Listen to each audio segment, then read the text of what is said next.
અમરેલી લોકસભા બેઠક પર કોંગ્રેસના ઉમેદવાર જેનીબેન ઠુમરનું ફોર્મ ભરવા અગાઉ જન આશીર્વાદ સંમેલન યોજવામાં આવ્યું હતું, જેમાં મોટી સંખ્યામાં કોંગી કાર્યકર્તાઓ ઉપસ્થિત રહ્યા હતા.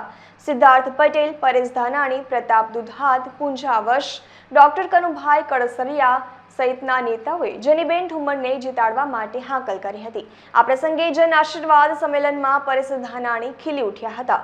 અમરેલીની જવાબદારી તમામ કાર્યકર્તાઓને સોંપું છું, જેનીબેનને જીતાડી દેજો તેવું પરેશ ધાનાણીએ જણાવ્યું હતું. જ્યારે આ જન આશીર્વાદ સંમેલનમાં ઉડીને આંખે વળગે તેવું બાપ વીરજી ઠુમ્મર અને દીકરી જેની ઠુમ્મર વચ્ચેનો પ્રેમ છલકાઈ ગયો હતો.